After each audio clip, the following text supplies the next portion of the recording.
I present here to the public some thoughts under the title, Why I Am a Christian.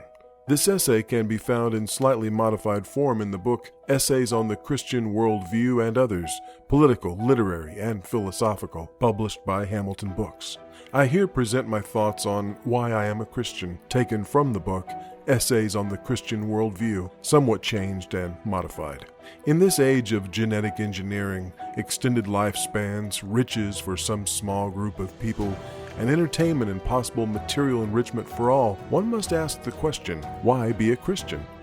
Better put, the question is what we are to make of the claims of Jesus of Nazareth to be God and his claims to show the way to eternal life, conquer death and offer us, through him, regeneration and a new life, bringing us to a fuller and richer human life.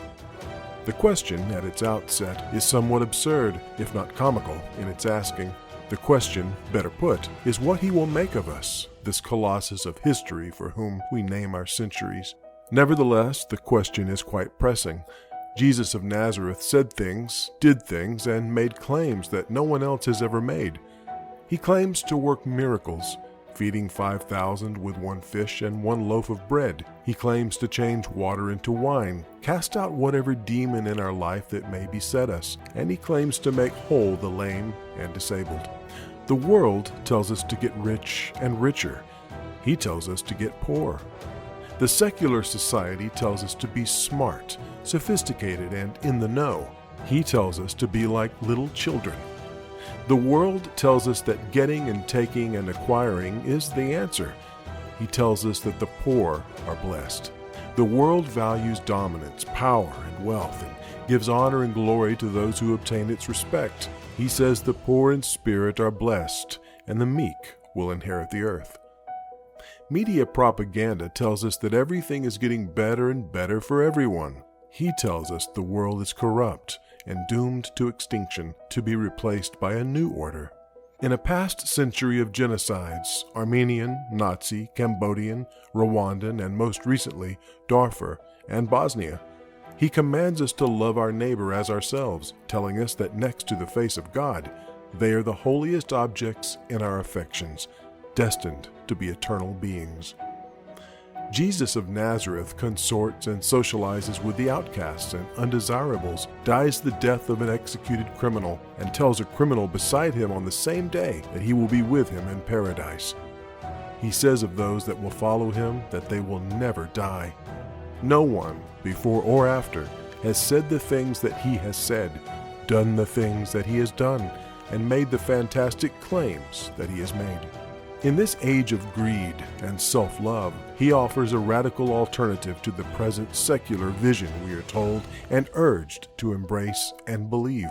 I am a Christian, since I see no other alternative to the hatred, conflicts, war, and suffering of the present world order based on power, money, and intellectual and material pride. He tells us rather to serve, using our minds, gifts, and talents as a gift of God in the service of others. He makes an exclusive claim. He tells us that class, wealth, race, and sex make no difference.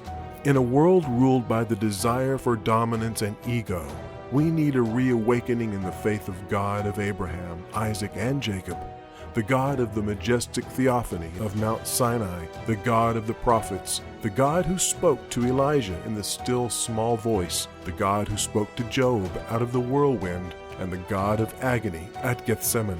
For each one of us, he still stands by the waters of the Sea of Galilee, bidding rich and poor alike, men and women, peasant and ruler to follow him, and to those who answer and heed his call through the trials, tribulations, suffering, and bittersweet sorrows and joys of this present life, he promises that they will come to know him and who he is, knowing and being known as each of us truly are, not in our pride and self-interest or arrogance, nor in the flattery of the sycophantic comments of our neighbors and friends.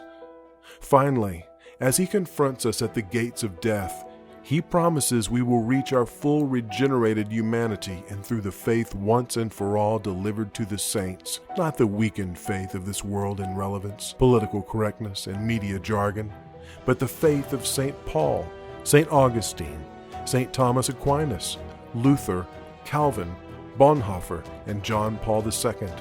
The faith for which St. Paul was beheaded by Nero, and St. Peter was crucified upside down before the gates of Rome, and the faith through which and in which we will share eternal knowledge, love, and communion with the source of life, being, and love itself.